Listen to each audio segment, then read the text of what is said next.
പുതിയ വീഡിയോയിലേക്ക് എല്ലാ കൂട്ടുകാർക്കും വീണ്ടും സ്വാഗതം.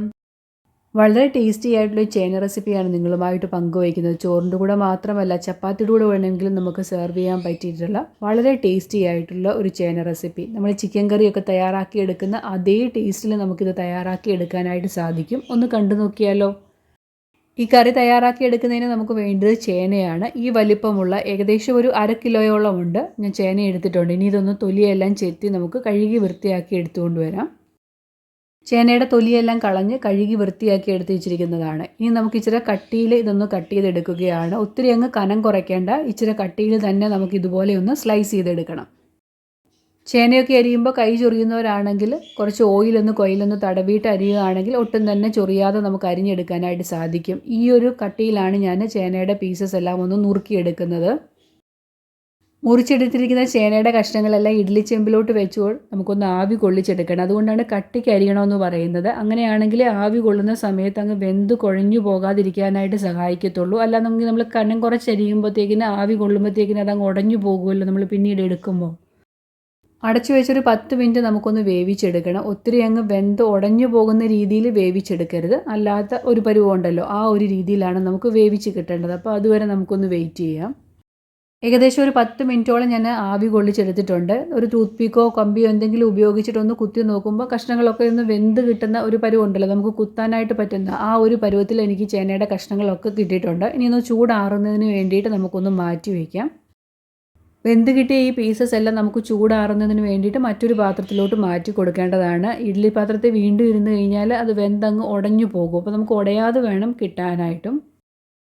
ഇനി കറിക്ക് ആവശ്യമായിട്ട് ഒരു അരപ്പ് നമുക്ക് റെഡിയാക്കി എടുക്കാനുണ്ട്. അരമുറി തേങ്ങ ചിരകി എടുത്തിട്ടുണ്ട്.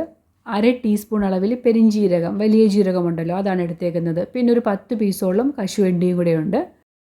മീഡിയം വലുപ്പമുള്ള ഒരു തക്കാളിയുണ്ട്. തക്കാളി ഒന്ന് നുറുക്കിയിട്ട് കൊടുക്കുകയാണ്. ഇനി ഇവയെല്ലാം കൂടെ നമുക്ക് ഫൈനായിട്ട് അരച്ചെടുക്കണം. വേറെ വെള്ളമൊന്നും ചേർത്ത് കൊടുക്കേണ്ട. തക്കാളിക്കകത്തുള്ള ആ വെള്ളത്തിൽ നമുക്ക് ഫൈനായിട്ട് അരച്ചെടുക്കാനായിട്ട് സാധിക്കും. ഒട്ടും തന്നെ തരിതരിപ്പില്ലാതെ നല്ല മഷി പോലെ അരച്ചെടുക്കണം. നമ്മൾ ആവിയിൽ വേവിച്ചെടുത്തിരുന്ന ചേന കഷ്ണങ്ങളുടെ ചൂടൊക്കെ ആറിയ ശേഷം ഞാൻ ഈ ഒരു രീതിയിൽ നുറുക്കിയെടുക്കുകയാണ്. ചെറിയ പനീറിൻ്റെ ക്യൂബ്സൊക്കെ കിട്ടത്തില്ലേ, ആ ഒരു വലുപ്പത്തിൽ നമുക്ക് ഈ ചേനയുടെ എല്ലാ പീസസും ഒന്ന് നുറുക്കിയെടുക്കണം. ചെറിയ പീസസായിട്ട് അരിഞ്ഞെടുത്താൽ മതി. ചേന വെച്ചിട്ട് ഇറച്ചിക്കറിയൊക്കെ തയ്യാറാക്കി എടുക്കുന്ന ആ ഒരു ടേസ്റ്റിലാണ് നമ്മൾ ഈ റെസിപ്പി തയ്യാറാക്കി എടുക്കുന്നത്. ഈ ഒരു രീതി നിങ്ങൾ തയ്യാറാക്കിയിട്ടില്ലെങ്കിൽ ഇതുപോലെ ഒന്ന് തയ്യാറാക്കി നോക്കണം. നമുക്ക് മറ്റ് കറികളോ അതുപോലെ തന്നെ നോൺ വെജോ ഒന്നും ആവശ്യമില്ല ഇതുപോലൊരു കറി തയ്യാറാക്കിയെടുത്താൽ ചോറുണ്ണാൻ.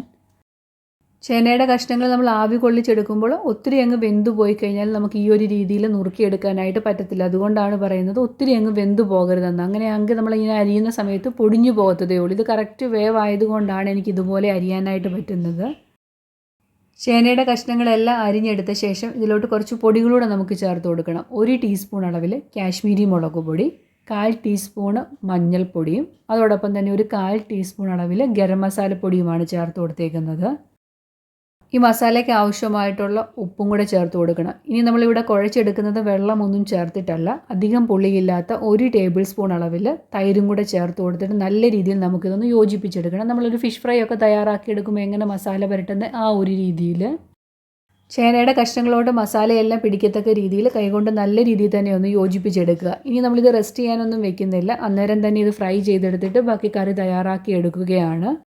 മസാല പുരട്ടി വെച്ചിരിക്കുന്ന ചേനയുടെ പീസസ് ഒന്ന് നമുക്ക് ഫ്രൈ ചെയ്തെടുക്കണം. നമ്മൾ ഡീപ് ഫ്രൈ അല്ല ഇവിടെ ചെയ്തെടുക്കുന്നത്, ഒരു ഷാലോ ഫ്രൈ മാത്രം മതി. ഒരു 1.5 ടേബിൾ സ്പൂൺ അളവിൽ വെളിച്ചെണ്ണയാണ് ഒഴിച്ചു കൊടുത്തേക്കുന്നത്. ഇനി ആ കഷ്ണങ്ങളെല്ലാം ഇതിലോട്ട് ഇട്ട് കൊടുത്തിട്ട് നമുക്ക് തിരിച്ചും മറിച്ചും ഇട്ട് ചെറുതായിട്ടൊന്ന് മൊരിച്ചെടുക്കണം. ഇങ്ങനെ ചേനയുടെ കഷ്ണങ്ങളൊക്കെ ഒന്ന് മൊരിച്ചിട്ട് നമ്മൾ കറി തയ്യാറാക്കി എടുക്കുമ്പോഴുണ്ടല്ലോ, അപാര ടേസ്റ്റ് തന്നെയാണ്. ഈ ഒരു രീതിയിൽ കറി തയ്യാറാക്കി കഴിച്ചാൽ നമുക്ക് ചപ്പാത്തിക്കൊപ്പമൊക്കെ കഴിക്കാനാണെങ്കിലും നല്ല ടേസ്റ്റ് തന്നെയാണ്. ചേനയുടെ കഷ്ണങ്ങളൊക്കെ വെന്ത് കിട്ടിയതാണ്. നമുക്കിനി തിരിച്ചും മറിച്ചു പോയിട്ട് ഒന്ന് ചെറുതായിട്ടൊന്ന് ബ്രൗൺ നിറമാകുന്നത് വരെ മൊരിച്ചെടുത്താൽ മാത്രം മതി. നമ്മളിനി തയ്യാറാക്കി എടുക്കുന്ന ചേനക്കറി ഇതുപോലെ തന്നെ നമുക്ക് ചേമ്പ് വെച്ചിട്ടും തയ്യാറാക്കി എടുക്കാവുന്നതേ ഉള്ളൂ. ചേമ്പാകുമ്പോൾ ഇത്രയും പോലും നമുക്ക് ആവി കൊള്ളിച്ചെടുക്കേണ്ട ആവശ്യമില്ല. ഒരു 5 മിനിറ്റ് ആവി കൊള്ളിച്ചിട്ട് ഈ രീതിയിൽ നമ്മൾ തയ്യാറാക്കി എടുത്താലും നല്ല ടേസ്റ്റ് തന്നെയാണ്.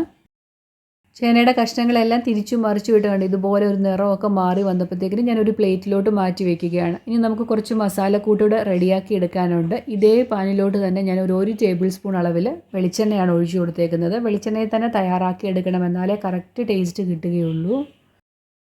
ഒരു ചെറിയ കഷ്ണം പട്ടയും 2 ഗ്രാമ്പും 1 ഏലക്കായുമാണ് സ്പൈസസ് ആയിട്ട് ചേർത്ത് കൊടുത്തേക്കുന്നത്. നമ്മൾ ഇറച്ചിക്കറിയുടെ ടേസ്റ്റിലാണല്ലോ തയ്യാറാക്കി എടുക്കുന്നത്, അതുകൊണ്ട് ഈ സ്പൈസസ് ഒക്കെ ഒന്ന് ചേർത്ത് കൊടുക്കുന്നത്. ഇനി ഒന്ന് മൂത്ത് കിട്ടിയാൽ മതി. ഇവ മീഡിയം വലുപ്പമുള്ള 2 സവാള പൊടിയായിട്ട് അരിഞ്ഞതാണ് ചേർത്ത് കൊടുത്തേക്കുന്നത്. ഇനി ഉള്ളി ഒന്ന് പെട്ടെന്ന് വഴന്ന് കിട്ടുന്നതിന് വേണ്ടിയിട്ട് ലേശം ഉപ്പും കുറച്ച് കറി ലീഫും കൂടെ ചേർത്ത് കൊടുത്തിട്ട് ഉള്ളി ഒന്ന് വഴന്ന് സോഫ്റ്റ് ആയിട്ട് കിട്ടണം. ആ നിറമൊന്നും മാറേണ്ട ആവശ്യമില്ല, എന്നാൽ നല്ല രീതിയിൽ വഴന്ന് കിട്ടുകയും വേണം. ഉള്ളി ചെറുതായിട്ടൊന്ന് വഴന്ന് വന്നപ്പോഴത്തേനും ഒരു 4 അല്ലി വെളുത്തുള്ളി, ഒരു ചെറിയ കഷ്ണം ഇഞ്ചി ചതച്ചുകൂടെ ചേർത്ത് കൊടുക്കുന്നുണ്ട്. ഇനി അവയും കൂടെ ചേർത്ത് കൊടുത്തിട്ട് വീണ്ടും നമ്മൾ വഴറ്റിയെടുക്കുകയാണ്.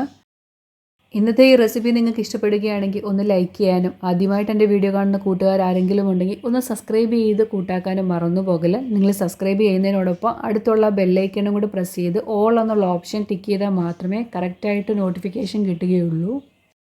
ഉള്ളി വഴന്നൊരു സോഫ്റ്റ് പരുവായി കിട്ടിയപ്പോഴത്തേക്കും ഇതിനകത്തോട്ട് പൊടികൾ ചേർത്ത് കൊടുക്കണം. 1 ടീസ്പൂൺ അളവിൽ എരിവുള്ള മുളക് പൊടിയാണ് ചേർത്ത് കൊടുക്കുന്നത്. നമ്മളിവിടെ പച്ചമുളക് ഒന്നും ചേർത്ത് കൊടുക്കുന്നില്ല. അപ്പോൾ എരിവ് എത്രത്തോളം ആവശ്യമുണ്ട് അതിനനുസരിച്ചിട്ട് പൊടി ചേർത്ത് കൊടുക്കണം. അതോടൊപ്പം തന്നെ ഒരു 1/4 ടീസ്പൂൺ ഗരം മസാലപ്പൊടിയും. മുളക് പൊടിയൊക്കെ മൂത്ത ഒരു മണം വരുമ്പോഴത്തേക്കും നമ്മൾ അരച്ചു വെച്ചിരിക്കുന്ന ആ തേങ്ങായും തക്കാളിയും ചേർന്ന പേസ്റ്റ് ഉണ്ടല്ലോ, അതാണ് ഇനി നമ്മൾ ചേർത്ത് കൊടുക്കുന്നത്. തക്കാളിയൊക്കെ നമ്മൾ റോയായിട്ടാണ് അരച്ചെടുത്തേക്കുന്നത്. അപ്പോൾ അതിൻ്റെ ആ ഒരു റോയായിട്ടുള്ള ടേസ്റ്റൊക്കെ മാറുന്നത് വരെ നമ്മളൊന്ന് ഇളക്കി ഒന്ന് വഴറ്റിയെടുക്കേണ്ടതുണ്ട്. തേങ്ങായും കശുവണ്ടിയൊക്കെ അരച്ച് ചേർക്കുന്നത് കൊണ്ട് നല്ല കുറുകിയ ഗ്രേവി ആയിട്ടാണ് നമ്മുടെ കറി ഇരിക്കുന്നത്. ഇത് നമുക്ക് രാവിലെ അപ്പത്തിൻ്റെ കൂടെ വേണമെങ്കിലും സെർവ് ചെയ്യാനായിട്ട് നല്ല ടേസ്റ്റാണ്. കാരണം ഇറച്ചിക്കറിയുടെ ആ ഒരു ഫ്ലേവറാണ് ഈ കറിക്ക് കിട്ടുന്നത്. അരപ്പൂടെ ചേർത്ത് കൊടുത്ത് ഒരു 2-3 മിനിറ്റ് ഒന്ന് വഴറ്റിയ ശേഷം ഈ കറിക്ക് ആവശ്യമായിട്ടുള്ള വെള്ളം ചേർത്ത് കൊടുക്കണം. മിക്സിയുടെ ജാറ് കഴുകിയിട്ട് ചെറിയ ചൂടുവെള്ളമാണ് ഞാൻ ചേർത്ത് കൊടുത്തേക്കുന്നത്. എത്രത്തോളം നമുക്ക് ഗ്രേവി ആവശ്യമുണ്ട് അതിനനുസരിച്ചിട്ടുള്ള വെള്ളം ഒഴിച്ചു കൊടുക്കുക. ഫ്രൈ ചെയ്ത് വെച്ചിരിക്കുന്ന ചേനയുടെ കഷ്ണങ്ങളൂടി ഇട്ട് കൊടുത്ത് മസാല കൂട്ടുമായിട്ട് നമുക്ക് ഇളക്കി ഒന്ന് യോജിപ്പിച്ച് കൊടുക്കണം. ഞാനിവിടെ ചേന ഫ്രൈ ചെയ്യുമ്പോഴും ഉള്ളി വഴറ്റിയപ്പോഴും ഉപ്പൊക്കെ ചേർത്തത് കൊണ്ട് ആദ്യം ഉപ്പ് ചേർത്ത് കൊടുക്കുന്നില്ല. ഇനി നമുക്ക് വെന്ത് കിട്ടിയിട്ട് നോക്കിയിട്ട് ആവശ്യമുണ്ടെങ്കിൽ ചേർത്ത് കൊടുക്കാം. ഇനി ഒരു അടച്ചു വെച്ചിട്ട് ഒരു 5 മിനിറ്റോളം നമുക്കൊന്ന് കുക്ക് ചെയ്തെടുക്കണം. ഒരു 5 മിനിറ്റ് കൂടെ തിളപ്പിക്കുമ്പോഴത്തേക്കിന് ആ മസാലയൊക്കെ ചേനയിലോട്ട് പിടിക്കുകയും ചെയ്യും, എണ്ണയൊക്കെ തെളിഞ്ഞ് മുകളിലോട്ട് വരികയും ചെയ്യും. ചേന കൊണ്ട് നമ്മൾ പലവിധം വിഭവങ്ങൾ തയ്യാറാക്കി കഴിക്കാറുണ്ട്. എന്നാൽ ഈ ഒരു രീതിയിലൊന്ന് തയ്യാറാക്കി കഴിച്ചാൽ നമ്മൾ വീണ്ടും വീണ്ടും തയ്യാറാക്കാൻ ആഗ്രഹിക്കുന്ന നല്ല ഒരു റെസിപ്പിയാണ്. ഗ്രേവിയൊക്കെ തിളച്ച് നല്ല കറക്റ്റ് പരുവായിട്ടുണ്ട്. ഉപ്പൊക്കെ നോക്കിയപ്പോൾ കറക്റ്റായിട്ട് ഉപ്പും ഒക്കെ ഉണ്ട്. ഇനി നമുക്ക് സ്റ്റൗ ഓഫ് ചെയ്തിട്ട് ഇതിലൊന്ന് താളിച്ചും കൂടെ ചേർക്കണം. അപ്പോൾ കുറച്ചും കൂടെ ടേസ്റ്റ് കൂടുതൽ കിട്ടും. 1/2 ടീസ്പൂൺ അളവിൽ വെളിച്ചെണ്ണ ഒഴിച്ചു കൊടുത്തിട്ടുണ്ട്. ഒരു 1/2 ടീസ്പൂൺ കടുകിട്ടൊന്ന് പൊട്ടിച്ചു കൊടുത്തിട്ടുണ്ട്. അതോടൊപ്പം തന്നെ ഇനി ഞാൻ കുറച്ച് കറി ലീഫും അതുപോലെ 2 വറ്റൽമുളകും നുറുക്കിയതോടാണ് മൂപ്പിച്ചെടുക്കുന്നത്. ചെറിയുള്ളി ഞാനിവിടെ ചേർത്ത് കൊടുക്കുന്നില്ല. വറ്റൽമുളകും കറി ലീഫും ഒക്കെ ഒന്ന് മൂത്ത് വന്നപ്പോഴത്തേക്കും നമുക്ക് സ്റ്റൗ ഓഫ് ചെയ്തിട്ട് ഒരു നുള്ളി കാശ്മീരി മുളക് പൊടിയുടെ കറിക്ക് ഒരു കളർ കിട്ടുന്നതിന് വേണ്ടിയിട്ട് ചേർത്ത് കൊടുക്കാം. ഈ മൂപ്പിച്ച കൂട്ട് നമ്മൾ തയ്യാറാക്കി വെച്ചിരിക്കുന്ന ചേനക്കറിയിലോട്ടൊന്ന് ചേർത്ത് കൊടുത്തു കഴിഞ്ഞാൽ നമ്മുടെ കിടിലം ടേസ്റ്റി ആയിട്ടുള്ള ചേനക്കറി ഇവിടെ റെഡി ആയി കഴിഞ്ഞു.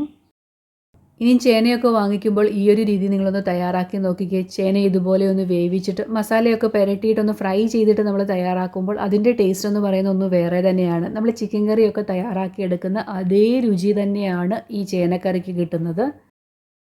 ഇറച്ചി മീനും ഒന്നും ഇല്ലാത്തപ്പോൾ ഈ ഒരു രീതിയിലൊന്ന് തയ്യാറാക്കി നോക്കുക. നമ്മൾ ചിക്കനൊക്കെ ചോറിൻ്റെ കൂടി ഇങ്ങനെ നുള്ളി കഴിക്കുന്നത് പോലെ ചേനയുടെ കഷ്ണങ്ങൾ നമ്മൾ ഫ്രൈ ചെയ്ത് ചേർത്തത് കൊണ്ട് ആ ഒരു രീതിയിൽ നമുക്ക് ചോറിനൊപ്പം നുള്ളി കഴിക്കാനായിട്ട് കിട്ടും. അതൊന്ന് പറയുന്നത് ഒരു പ്രത്യേക ടേസ്റ്റാണ്.